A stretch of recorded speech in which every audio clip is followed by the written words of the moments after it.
The wildest joint I was in when I was in the feds had to be USP Pollock. I got a million stories from there. Here go one of them. Coming out the mess hall, okay, I have to explain the mess hall to you. How the hallway is made. You got a hallway you got to walk into, and then you can get into the mess hall. But on the outside, when you first coming in the hallway, you got metal detectors and COs. But you'll have prisoners outside. The way it used to be back then, it's a little bit different now. They keep it clear out there. Back then, they call a unit for child. Dudes is just out. So it could be a bunch of people in front of the mess hall. Dudes used to stand there and used to hold dudes' knives. Like if you came up there and you had your weapon on you, you'll pass it to your homie. He'll sit outside.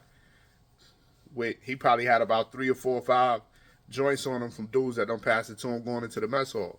You go eat, you come out, you get your joint back, you decide wherever you want to go. Because back then, when I say Pollock was wide open, it was wide open. You had this white dude. He was a terror. And this is the reason he got stabbed. He was extorting another white dude, and the white dude got tired of it. So he waited for him to come out the mess hall, knowing he got to go through the metal detector. Going through the metal detector, he ain't got no weapon, and it's a chance you might get searched by a CO. But as soon as he stepped out that second door, dude was waiting for him, stabbed him in the neck. Now, like I said, he was a go hard white boy. He turned around immediately and went at the other white dude, rushed him.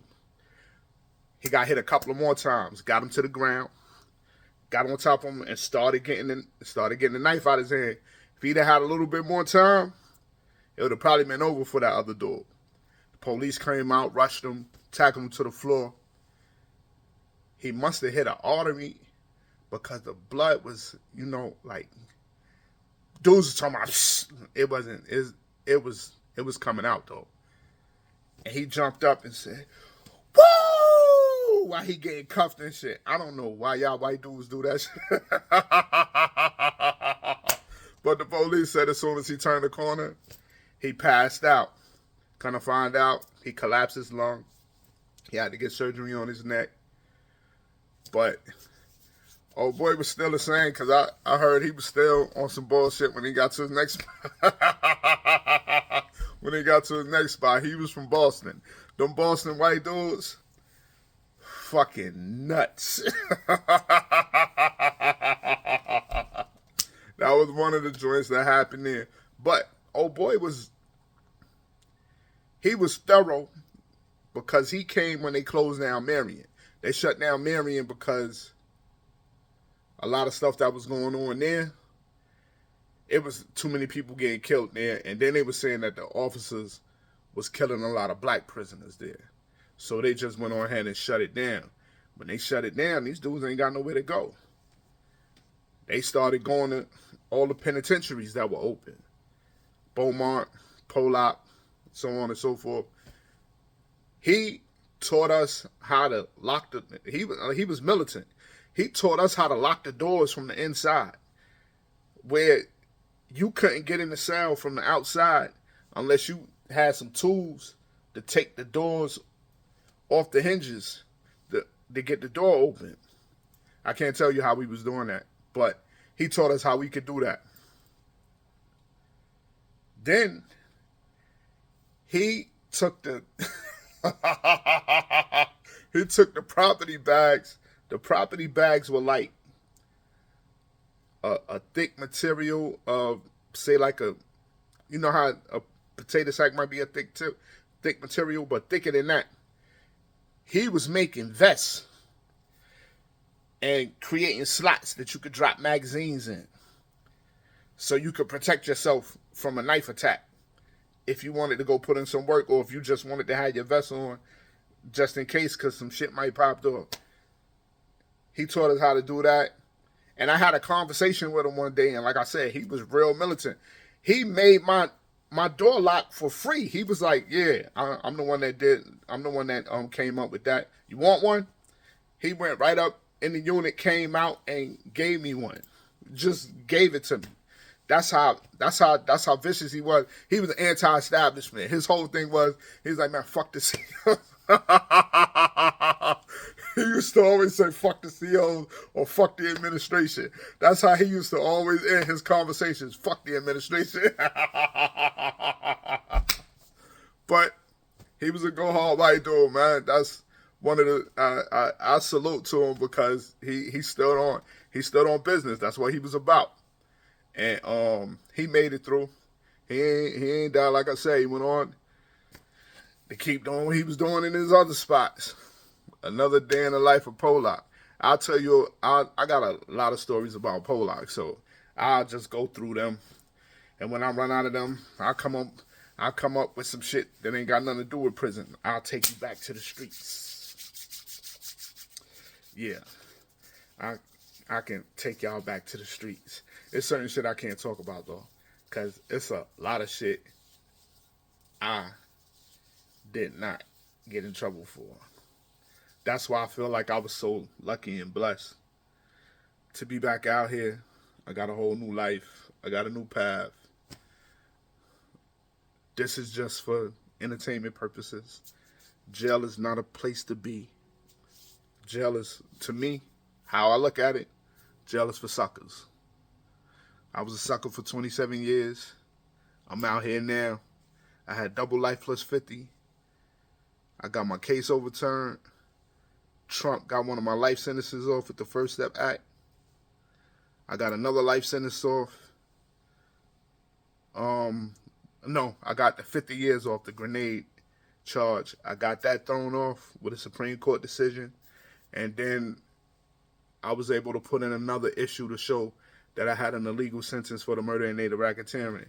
And I was able to get my case, get a number, and come out here and be free. Prison is not the place to be. I've spent my 20s, my 30s, and part of my 40s in there. I went to jail when I was 19. I came out in my 40s. You lose a lot in that time. I was blessed that I didn't lose a lot of core family members, but I know dudes who lost mothers, sisters, brothers, like their entire immediate family sitting behind them walls. It's not a place for you to be. If you out here in the streets, I understand, yeah, I know it's popping off, it's going on. You out here, you repping, and it's hard to back out the game because you can't really back out the game when you there because then niggas gonna be head hunting you. I know that whole mind state, but there is one thing you can do. One thing you can do. It's kind of hard, but it's one thing you can do. Leave. Go somewhere where nobody knows you and start over. Learn you a trade, a skill. You done made a couple of dollars. Open up a barbershop or something, or learn how to cut hair. There's always a market for a barber. There's always a market for a good barber somewhere. Leave. Go somewhere else. Pick up a trade. Carpentry. Anything. Welding. HVAC. Leave where you are. Go somewhere else. Start your life over. That's for the smart ones. Some of y'all ain't gonna give a fuck. Y'all gonna do what y'all gonna do. Y'all gonna go and spend 20, 30, 40 years in prison. Some of y'all, a lot of y'all are destined to die in prison because you're not gonna change. And you think the shit is a joke until you sitting in front of that judge and he telling you you're never gonna see the streets again. Trust me, I sat there and listened as I was being told I got life imprisonment without the possibility of parole. A life sentence, you can get paroled on that, I think after I'd say 35 years. And then the 35 years on the back of the life sentence. I mean the 50 years on the back of the life sentence. And there was 35 years running wild with that for the gun charges. They don't have no problem giving you all the time that you can't handle. Fuck what you can handle. They don't have a problem giving you all the time that you can't handle. If you have a chance to get out the streets,